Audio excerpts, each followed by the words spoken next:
Welcome to Unforbidden Truth. I'm Andrew. On this week's episode, I'll be speaking with convicted murderer Taylor Marks. Taylor is convicted alongside two others, including her ex-boyfriend, in the robbery and murder of her mother, 58-year-old Kristie Marks, who operated the Visiting Angels home healthcare business in Medina, Ohio. On October 24th, 2009, Taylor, Troy Purdy, and Taylor's ex-boyfriend, Brian Scott Smith, robbed and killed Taylor's mother. Troy Purdy would go on to confess that he was the one who stabbed Miss Taylor to death. The three were arrested and charged with the crime. Each were charged with aggravated murder. All three of them pled guilty, and all of them received a life sentence without the possibility of parole. Here's my interview with Taylor Marks. What was your first positive memory as a child? My first positive memory as a child, it was my 6th birthday, and my mom wrapped this box with a lid on it in Snow White paper.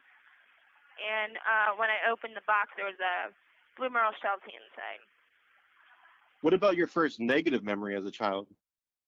I was about, I want to say 10 or 11. My mom found out that my dad was cheating on her. And I pissed her off somehow, and she grabbed me by the throat because I think I lied to her or something. And my dad had to come upstairs and get her off with me, and she threw a can at my dad's head. Were your parents together throughout your childhood? Yeah, all the way up until I was 13 when my dad died. Were you close with both your mom and dad growing up? No, I was more close to my adopted dad than my mom. My dad did more with me and showed more, I want to say concern than what my mom did. My mom was like overprotective, and I couldn't move with her, if that makes any sense. Did you suffer any type of childhood abuse or trauma? Trauma would be like dad's death. I've lost someone every year since I was like 5 years old, so I've always had to deal with death in my life. I've moved around a lot, so I didn't really have a stability, like going to the same school and having the same friends. When I'd get in trouble a lot, my mom did hit me a lot.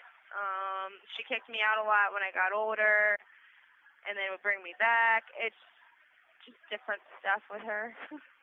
You said she hit you a lot. Was it when it came to discipline, or was it outright abuse, which she just walked by and hit you? Or It was discipline, but it was like excessive.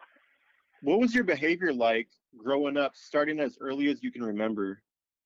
I was like a typical kid. I mean, I would get in trouble like any kid would. I'd get spanked or, time out or grounded. But if I did stuff to where I didn't merit getting hit, she would buy something to make me feel better or to make herself feel better. She tried to buy my love, if that makes any sense, and my attention. As to where with my dad, I just always wanted to be around him. What was your behavior like in school, primarily in your middle school and high school years? I had A's and B's in school, sometimes C's.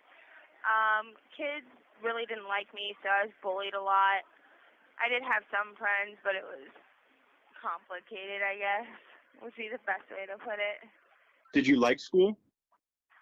No.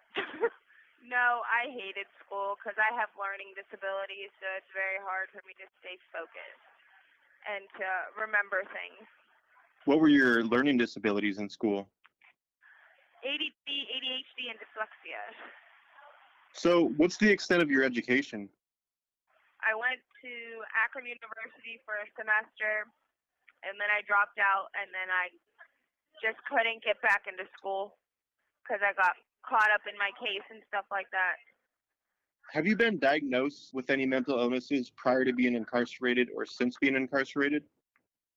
Just before I got incarcerated was my learning disabilities. Since I've been here, I've had depression and anxiety.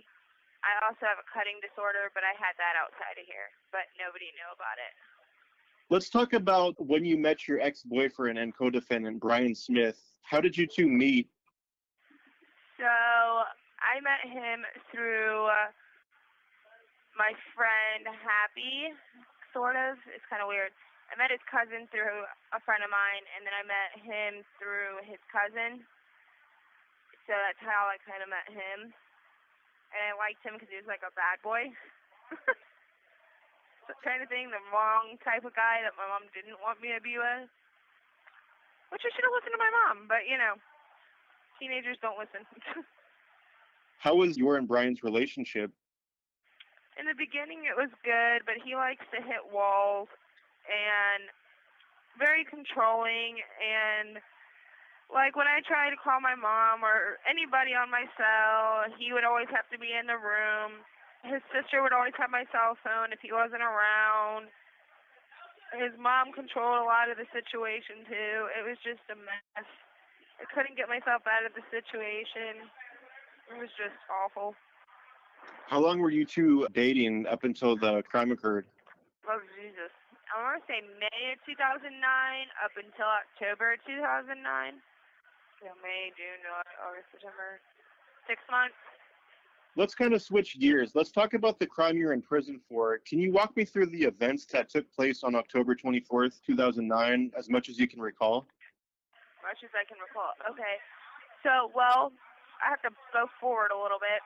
I want to say like 2 or 3 days before this all happened, my ex-boyfriend Joseph called me and asked me to meet him at this bar not far from where I was at. Well, my co-defendant, Brian, didn't like that too much.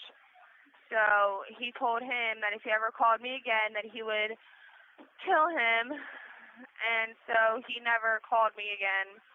He told me that if I didn't do this, pay Troy, I would, he would have LaShawn kill my ex-boyfriend Joseph, who was my high school sweetheart at the time. So going forward, I made plans to go home to my mom's, which is what everybody fails to realize. My mom offered me a car, an apartment, and a job, so I wouldn't have to live with her. So I told her that I wanted to go home with her because I wanted to talk about maybe trying to get out of the situation that I put myself in. So on October 24th, she was coming to get me. Well, when I figured out what was going on, I tried to call her, but his sister had my phone, so I couldn't call her to tell her not to come get me. But since I did try to call from the house phone to her cell phone that could connect with that phone, it was weird. One of her cell phones, I couldn't get a hold of her. Her work phone wouldn't. I didn't remember the number to it, but I called her regular phone, but I couldn't get a hold of her. And she had gone to an OSU game with Chris Seibel, the guy that handled my adoption, and I couldn't get a hold of her. She finally came to get me, and she knocked on the door and came in. I grabbed my stuff to walk out the door, and Troy Purdy, who's my other co-defendant, had already gone out the back door and around the side of the apartment complex. Well, Brian, me and my mom walked out the door. We were walking to the car, and I somehow got ahead of him.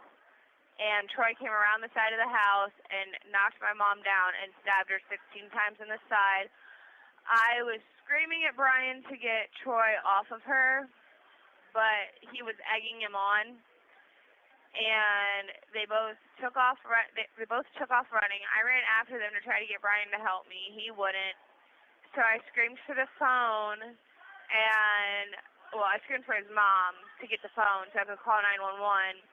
And the last I knew, my mom was alive when she went to the hospital before I went to the police station. What was going through your mind during the commission of the crime? I didn't even want it to happen, for real. I actually had spoken. My mom had pissed me off. Everybody says things they don't mean when they're mad, and I just was in one of my frames of mind where I just said I wish she was dead. I didn't mean it literally. I meant it figuratively, and my co-defendant and his mom ran with it. A lot of places that I've been looking online and I've been reading different news articles and whatnot, a lot of places are presenting this to be a contract killing, that Troy Purdy was a contract killer, or this was actually a hit setup. Do you know if there's any factual basis to those claims? So, as I said earlier, my co-defendant had told Joseph never to call me again or else he would kill him. Brian had told me that if I did not tell Troy that I would pay him, then he would kill Joseph if I didn't take the rap for this shit. What was the aftermath that followed the murder that day? I didn't know she was dead until we got took to the police station, and the detective had told me she was dead, and then I was taken in to do my statement, which made me not in the right frame of mind to waive my rights to counsel, which my detective later on admitted to in court, which kept my statement in play. They had no physical evidence on me. I never touched my mom. I never did anything like to incriminate myself, if that would be the best way to say it. Everything that happened is he said, she said, everything else. And after leaving the crime scene, did the three of you think that you would get away with it, or were you anticipating on being arrested? I knew I was going to get arrested because it was my mom. I'm the only one with motive. Even though I didn't really want this to happen to her, no person deserves to die like that. But it is what it is. Things happen and you got to move past it. But I didn't think I was going to get a life without parole. Shit. After the three of you were arrested, what was running through your mind? I wish it never happened. That I would have been able to get myself out of the situation without losing my mother. But everything happens for a reason, and a lot of people in here respect me, I guess, in a nonchalant way with the way that I carry myself. I'm not miserable. No, that's what it is. Was the death penalty on the table at any point in time for yourself or your two co-defendants for that matter? We all had the death penalty on the table. That's why we all three pled out. Were you offered any type of plea deal or sentence reduction by the prosecutors, whether it was to turn state's evidence or anything of the nature? My plea deal was life without parole. That's it. That's all. So was anybody offered any sentence reductions for talking to prosecution or? Not that I know of. Not on my end. I think they tried to get Brian to turn state's evidence over on his mom, but he wouldn't do it. In 2009, you pleaded guilty to aggravated murder, receiving a life sentence without the possibility of parole. How did you feel when you were handing down your sentence? I fell apart. I felt like my life was actually completely over. But what people fail to realize is your life is never over. That even in a place where I'm at, you can still have a life. Like, I help people day to day with the way that I carry myself in here and the way that I've changed and grown. And with the time that I have, I could be bitter and mean and selfish and get into fights and get into trouble, but I'm not that way. I don't cause problems for COs or inmates. I just stay to myself and stay out the way. So you've been incarcerated going on 12 years now. What does an average day consist of for you? So I work for the biohazard team, which is where I clean up bodily humanly falsified. So if there's a fight or someone gets sick, so like with the COVID-19 stuff, like I'm frontline for that. I clean all that up. So I'm on 24/7, so I work 24 hours a day, 7 days a week. I'm on call all day. I sleep most of the day or I watch TV. My favorite thing to do probably is to read. I used to be in the Greyhound program here, in wildlife, but they don't have that anymore. A couple of years ago, I did the military program, which is like the basic training for the military, sort of, and teaches you structure, the 7 core values, and all that stuff. And I graduated that program. That's pretty much it, really. I really don't do a whole lot. Have you taken any type of rehabilitation classes or furthered your education since being incarcerated? I've done groups. I've done self-esteem, anxiety, parenting, the military program, which is a high-intense behavior program. It's one of the hardest programs we have here. We have to graduate with a certain, we do a 2-mile run that you have to do in a certain amount of time, a certain amount of push-ups in 2 minutes, and a certain amount of sit-ups debating on your age bracket, which is very, very high intense. It's mental and physical, and I graduated that. I can't do school because I got too much time, so I'm just stuck in here doing absolutely nothing. If you could go back in time, what do you think that could have been done to prevent the murder of your mother? To prevent it? Probably if I would have said something. My grandma had called me a couple weeks earlier And I could have probably somehow hinted to my grandma that something was wrong, or to my brother, Bobby, who called me. But I was just so scared to rope anybody else in. I didn't want to lose anybody else. But, I mean, I could have gone anywhere. I could have probably got out of it if I would have took a different tactic to it, but I didn't.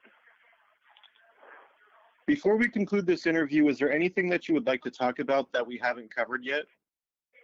No, not really. That was my interview with Taylor Marks. Thank you for listening. Unforbidden.